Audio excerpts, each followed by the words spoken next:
Hello students, welcome back to Prepon.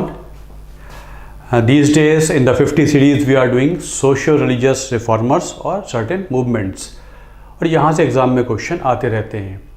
तो पिछले lecture में हमने किया स्वामी विवेकानंद और रामकृष्ण मिशन। आज कुछ छोटे छोटे टॉपिक कर लेते हैं। यूजुअली ये टॉपिक्स क्वेश्चंस की वजह बन जाते हैं। तो आज करते हैं reformer Keshav Chandra Sen, Devendra Nath Tagore and Annie Besant and her theosophical society. बहुत छोटे टॉपिक्स हैं बट क्वेश्चंस एग्जाम में आ जाते हैं। लेट अस सी। देखिए 2016 में क्वेश्चन आया। अगर आपने लेक्चर देखते आ रहे हैं और देखते रहेंगे तो ये क्वेश्चन बहुत आसानी से हो जाएंगे। 3 ऑर्गेनाइजेशन दिए हैं, डेवलपमेंट दिए हैं और ये किससे रिलेटेड हैं। Calcutta Unitarian committee, tabernacle of new dispensation and Indian Reformed Association. KC Sen, Keshav Chandra Sen is associated with which of the above developments? KC Sen इनसे किनसे संबंधित है। अब वैसे जनरली देखें, यूजुअली केसी सेन के बारे में नहीं इतना ध्यान देते हैं। आर्य समाज पढ़ लिया, विवेकानंद पढ़ लिया, ब्रह्मो समाज पढ़ लिया, राममोहन रॉय को पढ़ लिया, बहुत आगे नहीं जाते हैं। बट कई बार बहुत डेप्थ में जाके यूपीएससी क्वेश्चन फ्रेम कर देता है। इसलिए मैं जो टॉपिक्स कवर करता जा रहा हूँ वो पूरे ट्रेंड को दिमाग में रखते हुए मैं उसको बनाता हूं। तो इस क्वेश्चन को बाद में करेंगे, पहले करेंगे तो ये क्वेश्चन आसानी से होने लगेंगे। एज वी हैव डिस्कस्ड 1833 में रॉय की डेथ हो जाती है इंग्लैंड में, ब्रिस्टॉल में। ब्रह्मो समाज की गतिविधियां थोड़ी सी ठंडी पड़ने लगती हैं। लेकिन उधर देवेंद्र नाथ टैगोर हुआ करते हैं, father of Rabindranath Tagore. He earlier was running Tattvabodhini सभा। 1839 में उन्होंने तत्वबोधनी सभा बनाई थी और निकालते थे एक तत्वबोधनी पत्रिका। अब ये 2 छोटे छोटे फैक्ट हैं, आपको ध्यान में रखने ज़रूरी हैं। Truth seeking society, truth teaching society वो चलाया करते हैं देवेंद्र नाथ टैगोर, और उनकी एक पत्रिका निकलती है तत्वबोधनी पत्रिका for propagating the Brahmo outlook. जो ब्रह्मो विचार हुआ करता था, रॉय जो बता गए थे, प्योरिफिकेशन ऑफ हिंदुइज्म और छोटे छोटे सोशल रिफॉर्म्स, उस पर वो काम किया करते हैं। कोई डिस्टिंक्शन डिविजन्स वगैरह नहीं है। लेकिन 1843 में वो खुद ज्वाइन कर लेते हैं ब्रह्मो समाज, और फिर ब्रह्मो समाज हो जाता है और तत्वबोधनी सभा और ब्रह्मो समाज एक ही हो जाते हैं। तो ही वॉज वर्किंग ग्रेजुअली, और बहुत जो भी रिफॉर्म्स लाने हैं, बदलाव लाने हैं, वो ग्रेजुअली धीरे धीरे लाने हैं। एकदम रेडिकल रिफॉर्म्स के लिए काम नहीं कर रहे थे। कास्ट सिस्टम तो गलत है बट उसके लिए बहुत बड़े बड़े कदम उठाने लगे, उस पर अभी ब्रह्मो समाज इतना ज़्यादा रेडिकल नहीं हुआ था। 1857-58 में देवेंद्र नाथ टैगोर इनिशिएटेड केशव चंद्र सेन इनटू ब्रह्मो समाज। 1860s में फिर 57-58 में केशव चंद्र सेन ब्रह्मो समाज में आ जाते हैं और ब्रह्मो समाज की गतिविधियाँ और तेज़ी से बढ़ने लगती हैं। केशव चंद्र सेन इसका पार्ट बन जाएंगे, लेकिन थोड़े थोड़े प्रॉब्लम्स आनी शुरू हो जाएंगी। केशव चंद्र सेन का आउटलुक थोड़ा रेडिकल होता जा रहा है। अब ब्रह्मो समाज में पारसी, इस्लाम, क्रिश्चियनिटी, इनकी बुक्स वगैरह, इनकी टीचिंग्स का भी रोल होने लगा है। केशव चंद्र सेन थोड़ा सा ब्रॉडर आउटलुक के व्यक्ति होने लगे हैं, बट जो देवेंद्र नाथ टैगोर हैं वो ग्रेजुअल काम कर रहे हैं, बहुत रेडिकल चेंजेस के लिए काम नहीं कर रहे हैं। इसकी वजह से क्या होगा, जो ओल्डर थॉट है और जो यंगर थॉट है उसमें फ़र्क आने लगेगा।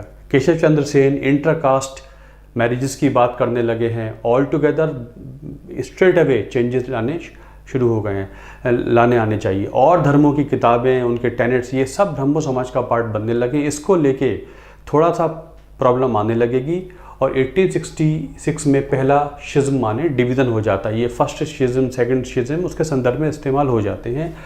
Liberal younger Brahmos under KC Sen and conservative Brahmos led by Devendra Nath Tagore led to the creation of Brahmo Samaj of India under KC Sen. जो लिबरल आउटलुक के लोग थे, ब्रॉडर आउटलुक के लोग थे, वो अलग हो जाते हैं, बल्कि उनको निकाला गया है, वो बन गए हैं ब्रह्मो समाज ऑफ इंडिया। और जो देवेंद्र नाथ टैगोर के अंडर में ग्रुप है वो कहलाता है आदि ब्रह्मो समाज, जो पुरानी ब्रह्मो विचारधारा के हिसाब से हल्के हल्के मूव करेंगे। इधर केसी सेन जब ब्रह्मो समाज ऑफ इंडिया बना लेते हैं तो फिर वो एक नया नव विधान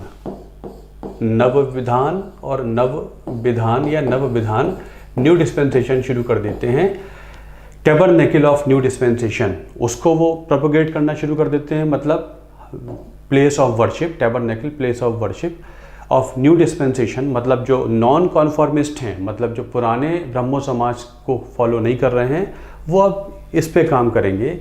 and the purpose of this new dispensation was establishing the truth of all the great religions in an institution that he believed would replace all of them. सभी धर्मों का समावेश लाकर वो एक नया विधान बनाने के लिए काम करने लगे हैं। केसी सेन कहा करते थे, ये छोटे छोटे स्टेटमेंट आपके मेज़ में काम आ जाएंगे, ऐसे में काम आ जाएंगे। It is not that truths have to be founded in all the religions. ऐसा नहीं है कि ट्रुथ हर धर्मों में फाउंड करनी पड़ेगी, सभी धर्मों में, बल्कि all the religions are true, सारे धर्म ही सत्य हैं। धर्मों में सत्य जानने की बजाय ये माना जाए कि सभी धर्म सत्य हैं, ऐसा कहा करते थे केशव चंद्र सेन। और उधर रिफॉर्म्स के लिए वो IRA एस्टेब्लिश कर देते हैं, इंडियन रिफॉर्म्स एसोसिएशन। 1870 में 5 प्रिंसिपल्स हुआ करते थे कि बहुत सस्ता लिटरेचर निकाला जाए, इनएक्सपेंसिव लिटरेचर निकाला जाए ताकि रिफॉर्म्स हो समाज में। फीमेल एजुकेशन इम्प्रूवमेंट के लिए काम करना है, एजुकेशन के लिए काम करना है। अल्कोहल समाज से जाना चाहिए, टेम्परेंस जो अल्कोहलिज्म चल रहा है वो हटना चाहिए, और चैरिटी होनी चाहिए। मतलब वो जो सोशल रिफॉर्म एंगल है उसके लिए भी काम करने लगे हैं। और एक 5 पॉइंट का प्रिंसिपल बनाते हैं कि इस ऐसा साहित्य निकाला जाए जो सस्ता हो और सभी तक पहुँचे, चैरिटी हो, रिफॉर्म हो, फीमेल एजुकेशन के लिए काम करना है। मैरिटल रिफॉर्म्स के लिए भी ब्रह्मो समाज के लोग काम करने लगे हैं। तो पास हो गया है ब्रह्मो मैरिज एक्ट 1872, अंग्रेज़ों ने पास कर दिया है। ब्रह्मो समाज की मदद से, उनके एडवोकेसी पे पास हो गया है ब्रह्मो मैरिज एक्ट 1872। अब केशव चंद्र सेन का जो रवैया है वो थोड़ा ऑथोरिटेरियन हो गया है। वो अब अपनी बात के हिसाब से ही सारा काम करवाना चाहते हैं, और उनके जो शिष्य हैं वो उनको एक री इनकारनेशन मानने लगे हैं, देवता तुल्य मानने लगे हैं, जिससे उसका जो करेक्टर है वो डिज़ॉल्व होता जा रहा है। और केशव चंद्र सेन खुद थोड़े से कंजर्वेटिव थॉट के होते जा रहे हैं, उनके अंदर खुद बदलाव आया है। Liberal faction within the Brahmo Samaj of India organises a new party to counter Keshav's growing conservatism. अब केशव चंद्र सेन के अंदर भी बिल्कुल वो बैक फुट पे चलने लगे हैं, उनके अंदर बदलाव आने लगा है। तो एक नया ग्रुप डेवलप होने लगता है, न्यू पार्टी बोल देते हैं इसे। आपको यहाँ पर ये कनेक्ट करना होगा, यही वो न्यू पार्टी थी जिनमें से कुछ पॉलिटिकल माइंडेड लोगों ने इंडियन एसोसिएशन 1876 में शुरू की थी। आपको मैंने बताया था, पिछले लेक्चर्स में देखेंगे। Surendra Nath Banerjee, Anand Mohan Bose founded Indian association 1876। जो ब्रह्मो समाज के पॉलिटिकल माइंडेड लोग थे उन्होंने फिर इंडियन एसोसिएशन बनाई है 1876 में, सुरेंद्र नाथ बनर्जी ने, in support of the moderate nationalist ideology of Surendra Nath Banerjee. यहाँ से कनेक्ट कर लीजिए, जो इन्हीं दिनों जब केशव चंद्र सेन हुआ करते हैं, ब्रह्मो समाज चला रहे हैं, उन्हीं दिनों जो political minded members of Brahmo समाज हैं उन्होंने ये पहली ऐसी संस्था बनाई है जो कांग्रेस से पहले कांग्रेस जैसा काम कर रही थी। ये उनका पॉलिटिकल डायमेंशन दिखने लगा है। उधर 78 में फिर एक सेकंड डिवीज़न होता है ब्रह्मो समाज में। पहले 1866 में हुआ था, जब जो स्पीड केसी सेन की थी वो ज़्यादा थी, जो आउटलुक था काफ़ी ब्रॉडर था, और देवेंद्रनाथ टैगोर थोड़ा स्लो चलना चाहते थे और सभी धर्मों को वहाँ पर लाएं और उनको पढ़ाया जाए, वो ये नहीं चाहते थे। बेसिकली देखा जाए, देवेंद्रनाथ टैगोर तो हिंदू रिफॉर्मेशन के लिए काम कर रहे थे, और बल्कि क्रिश्चियनिटी जो एंटी हिंदू प्रोपेगेशन कर रही थी उसके अगेंस्ट ब्रह्मो समाज डिफेंड किया करता था रिलीजन को। बट यहाँ पर वो केसी सेन का रवैया थोड़ा सा अलग था। तो जब हुआ ये, जब केशव चंद्र सेन ने अपनी बेटी की शादी ब्रह्मो मैरिज एक्ट के अगेंस्ट कर दी, मतलब अंडर एज 13 साल की उम्र में ही शादी कर दी, तब जो उनके शिष्य थे वो समझ गए कि ये अब अलग पाथ पे जाने लगे हैं और वो ब्रह्मो समाज छोड़ देते हैं। केशव चंद्र सेन भी अनरियलिस्टिक या you can say different answer देने लगते हैं कि ये this is the will of God, ये मैरिज होनी थी तो हो गई। वो अपने आप को डिफेंड करने लगे हैं, मतलब उनका जो कंजर्वेटिज्म है वो उभर कर आने लगा है, वो जो पुरानी विचारधारा थी वो उभर कर आने लगी है। ऐसे में ये जो न्यू पार्टी थी जिसने इंडियन एसोसिएशन बनाया है, ये अलग हो जाते हैं, बना लेते हैं साधारण ब्रह्मो समाज। इस तरीके से 2 बार डिवीज़न होता है ब्रह्मो समाज में। 1884 में केसी सेन की डेथ हो जाती है। इसके बाद ब्रह्मो समाज की एक्टिविटीज़ थमने लगती हैं। उधर रविंद्रनाथ टैगोर भी जुड़ेंगे आदि ब्रह्मो समाज से, जो उधर वो देवेंद्रनाथ टैगोर वाली ब्रांच चल रही है उससे जुड़ेंगे। बट रविंद्रनाथ टैगोर के बाद ब्रह्मो समाज की एक्टिविटीज़ बिल्कुल ख़त्म हो जाएंगी। रविंद्रनाथ टैगोर भी बहुत ज़्यादा उसमें काम नहीं कर पाए थे। इस तरीके से राम मोहन रॉय, देवेंद्रनाथ टैगोर, केशव चंद्र सेन, ये 3 इंपॉर्टेंट लोग हो जाते हैं ब्रह्मो समाज के। देवेंद्रनाथ टैगोर आदि ब्रह्मो समाज, केसी सेन ब्रह्मो समाज ऑफ इंडिया। उसके बाद फिर बदलाव आता है, केसी सेन की एक्टिविटीज़ को लेकर फिर एक ग्रुप अलग हो जाता है, वो बना लेता है साधारण ब्रह्मो समाज। बिकॉज नाउ केसी सेन जो उद्देश्य था ब्रॉड माइंडेडनेस का और न्यू रिफॉर्म्स का, नव विधान का, उससे अलग जाने लगे हैं। तो दिस वॉज अबाउट ब्रह्मो समाज। उधर थियोसॉफिकल सोसाइटी एक और छोटा सा टॉपिक हो जाता है, एनी बेसेंट। यहाँ से क्वेश्चंस आ जाते हैं। थियोसॉफिकल सोसाइटी वॉज फाउंडेड, थियो माने होता है रिलीजन और सोफी माने होती है फिलॉसफी, तो रिलीजियस फिलॉसफी। तो it was founded by madam Blavatsky and colonel H S. Olcott in New York in 1875। 1875 में it was founded in New York. It was not founded by Annie Besant. 1882 में they shifted their headquarters to Adyar Madras. कहीं date 1879 लिखी होगी, कहीं 1882 लिखी है, कहीं 1886 लिखी है। But somehow they wanted to come to India and they came to India. और अडयार मद्रास में इनका बन जाता है इंटरनेशनल हेडक्वार्टर्स। ये क्वेश्चंस कभी कभी डिसीव करने के लिए आ जाता है कि which of the following was the international headquarters of theosophical society. Usually लोग मार्क कर देते हैं न्यूयॉर्क। न्यूयॉर्क से संबंध खत्म हो जाएगा। अब ये अडयार जो मद्रास है, यहीं से चलती है theosophical society. The purpose of theosophical society was comparative studies of oriental religions and their philosophy. जितने पूर्व के धर्म हैं, ज़ोरोस्ट्रियनिज्म है, हिंदुज़म है, बुद्धिज़्म है, इनकी कंपैरेटिव स्टडी करें, फिलॉसफीज़ को समझें और कुछ क्या क्या वो चीज़ें हैं जो समाज में बदलाव के काम आ सकती हैं, उसका जो मिस्टिसिज्म है, उसका जो रहस्यवाद है, उसको समझें। मतलब theosophical society was more inclined towards रहस्यवाद of oriental religions. But at the same time, ये छोटे छोटे पॉइंट याद रखेंगे, यहीं से क्वेश्चन बन जाते हैं। The theosophical society had belief in री इनकारनेशन एंड थ्योरी ऑफ कर्म ऑफ हिंदुज़म। री इनकारनेशन है, ट्रांसमाइग्रेशन ऑफ सोल है, आत्मा का दूसरी बार पुनर्जन्म, इसमें विश्वास करते हैं। Drew inspirations from philosophy of Upanishad, Sankhya and Vedanta schools of thought. वो जो हिंदू फिलोसफिकल सिस्टम्स हैं जो वेदांतिक फिलोसफी से गवर्न होते हैं कि आत्मा का पुनर्जन्म होता है, सोल एक रूप से दूसरे रूप में जाती है, कर्मों का फल होता है, इन चीज़ों को वो मानते हैं, इनमें स्टडीज़ करने लगे हैं। It aim to work for on the other hand universal brotherhood के लिए काम करते हैं, without any distinction of religion, race, caste, sex, colour etcetera etcetera. ये जो सोशल एंगल है ये भी हुआ करता था। ये सारी चीज़ें because they came from outside, it does not mean they were working for Christianity. वो इंडियन सिस्टम और हिंदू सिस्टम से काफ़ी प्रभावित हैं और उसके लिए काम, उसकी बिलीफ्स को मानने लगे हैं और सोशल रिफॉर्म के लिए भी काम करते हैं। और बेसिकली देखा जाए तो theosophical movement came to be allied with the Hindu renaissance. जो हिंदू पुनर्जागरण का एंगल है उससे भी अलाइड होने लगा है। बट इसका रियल एक्टिविटी तब शुरू होती है जब इसमें आ जाती हैं Annie Besant. Annie Besant already had join theosophical society in America और आपको याद होगा 1893 में वर्ल्ड पार्लियामेंट ऑफ रिलीजन्स में she also participated along with Vivekananda. She was also part of theosophical society की मेंबर के तौर पे वो वहाँ भी हुआ करती थी। इधर वो भारत आ जाती हैं और यहाँ पर काम करने लगती हैं। She like Vivekananda was also advocate of Vedantic system. उपनिषदों का सिस्टम था जैसे मैंने आपको पहले बताया, उसको फॉलो करती हैं। And she translated Bhagavad Gita into English. Bhagavad Gita का वो इंग्लिश में अनुवाद भी करती हैं। ये छोटे छोटे पॉइंट्स बहुत इंपॉर्टेंट हैं, आपको ध्यान देना है। एजुकेशन के फ्रंट पे she did lot of work. She founded central Hindu school और college in Banaras in 1898 and for the purpose of both Hindu religion western scientific subjects were taught.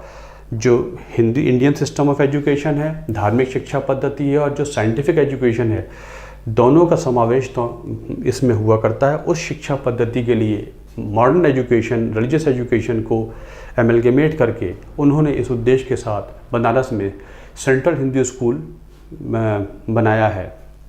1907 में she became permanent president of theosophical society, ये अध्यक्ष बन जाती हैं। उधर ये जो स्कूल बना है यही क्रेडल बन जाएगा later day Banaras Hindu university. She was in touch with Madan Mohan Malviya in 1916. This education system became part of BHU, and the first college that was associated with BHU was Central Hindu College or School, earlier founded by Annie Besant. तो आगे चल के Madan Mohan Malviya will laid the foundation of BHU, but all this system started with the founding of Central Hindu School. She also did lot of work for the cause of education of women. महिलाओं के उसके लिए भी काफ़ी उन्होंने काम किया था एनी बेसेंट ने। आपको पता ही है उनके बारे में। ये तो उनका एक एंगल हो गया, वो रिलीजन के लिए भी काम कर रही थी थियोसॉफिकल सोसाइटी के तहत, सोशल वर्क भी किया करती थी। 1914 में she became part of Indian national Congress and suggested कि एक होम रूल मूवमेंट भी शुरू किया जाए, तो उन्होंने तिलक के साथ होम रूल मूवमेंट भी चलाया था। मैंने आपको बताया था शी ऑल्सो वांटेड, मॉन्टेग्यू से वो मिलेंगी 1917-18 में, कि भारतीय महिलाओं को राइट टू वोट दिया जाए, वो लेजिस्लेटर्स भी बने, उसके लिए भी वो काम किया करती थी। बट गांधी जी के आने के बाद वो थोड़ा सा डॉर्मेंट हो गई हैं और 1921 में नॉन कॉपरेशन मूवमेंट के समय वो बहुत एक्टिव नहीं रहती हैं और ऑल लीडर्स के साथ वो भी थोड़ा सा फ्रीडम स्ट्रगल से अलग होने लगती हैं। 1933 में उनकी डेथ हो जाती है। 1933 एनी बेसेंट डाइड, उनकी डेथ हो जाएगी। अब थियोसॉफिकल सोसाइटी का जो इम्पैक्ट फ्रीडम स्ट्रगल में क्या हुआ, देखिए, to an average Indian the theosophist philosophy seem to be a vague and lacking a positive programme. चूँकि वो मिस्टिक ज़्यादा था, धर्मों के रहस्यवाद, उनकी फिलॉसफिकल एंगल पर ज़्यादा एम्फेसिस कर रहा था, तो उतना तो आम जनता के लिए इसका योगदान नहीं माना जाएगा। To that extent its impact was limited to a small segment of westernized class. बहुत ज़्यादा एलीट क्लास के लोग होते हैं जो उस चीज़ को समझ सकते हैं, उन तक इसका असर सीमित रहेगा। लेकिन but as a movement of westerners of glorifying Indian religion and philosophical traditions they infuse much needed self respect to the Indians fighting British colonial rule. लेकिन जहाँ तक पश्चिमी देश के लोग भारतीय शिक्षा, भारतीय धार्मिक फिलॉसफी को, भारतीय धर्मों के बिलीफ सिस्टम को आगे बढ़ा रहे हैं, समझ रहे हैं, उसमें उसकी गहराई को समझ रहे हैं और उसको एडवोकेट कर रहे हैं, उस नाते थियोसॉफिकल सोसाइटी ने इंडियन सेल्फ रेस्पेक्ट को रीजनरेट करने में काफ़ी मदद की है। ये एक वजह थी। एनी बेसेंट ने जो किताब लिखी थी इंडिया अ नेशन, उसमें वो कहती हैं कि 5000 साल का पुराना इतिहास है भारत का और जितनी प्रॉब्लम्स हैं दुनिया के सामने उनका सॉल्यूशन भारत के रिलीजियस पास्ट, फिलोसफिकल पास्ट में ढूंढा जा सकता है। तो इससे एक जो रीजनरेशन था, जो विवेकानंद कर रहे थे, दयानंद सरस्वती कर रहे हैं, ऐसा ही कुछ एक कंट्रीब्यूशन इस तरीके का मान लिया जाता है सेल्फ रेस्पेक्ट के, जो इंडियंस का सेल्फ रेस्पेक्ट था उसका रीजनरेशन के लिए from theosophical society. So that was theosophical society, it was founded in New York. तो ये छोटे छोटे ऑर्गेनाइजेशंस हैं, रिफॉर्मर्स हैं, यहाँ से डिफरेंट एग्जाम्स में क्वेश्चंस आ जाते हैं, इनको अवॉइड मत करिए, they become very very important. अब वो क्वेश्चन देख लेते हैं जो हम सबसे पहले जिसको हमने शुरू किया था। कंसिडर द फॉलोइंग, ये क्वेश्चन है। अब कैलकाटा यूनिटेरियन कमेटी, आपको याद होगा, अगर आप राम मोहन रॉय वाला मेरा वीडियो देखेंगे, राजा राम मोहन रॉय वाला, उसमें मैंने बताया है कि yes it was Ram Mohan Roy. This was, अभी बताया आपको, K C Sen. This is again K C Sen. Navavidhan, tabernacle of new dispensation, सभी धर्मों की ट्रुथ को स्टडी करने के लिए और उस जो नया विचार आएगा वो बाकी पुराने विचारों को रिप्लेस कर देगा, वो शुरू कर चुके हैं। 5 पॉइंट के साथ उन्होंने एक इंडियन रिफॉर्म एसोसिएशन बनाई है। एजुकेशन के लिए काम करना है, महिलाओं के लिए काम करना है, चैरिटी के लिए काम करना है, अल्कोहल को ख़त्म करना है, अल्कोहलिज्म की सोसाइटी में उसको ख़त्म करना है और सस्ता साहित्य लाना है ताकि लोग इससे समझें और तरक्की करें या प्रोग्रेसिव माइंडसेट के बने। तो ये 2 और 3 ये केसी सेन के हैं, ये राजा राम मोहन रॉय का है। तो आंसर हो जाता है 2 और 3। बस ये छोटे छोटे क्वेश्चन हैं, ये एग्ज़ाम में अगर हम ठीक से पढ़ लेंगे तो हमारे लिए बहुत आसान हो जाते हैं, अदरवाइज़ ये हमको नहीं पता रहता और मुश्किल हो जाती है।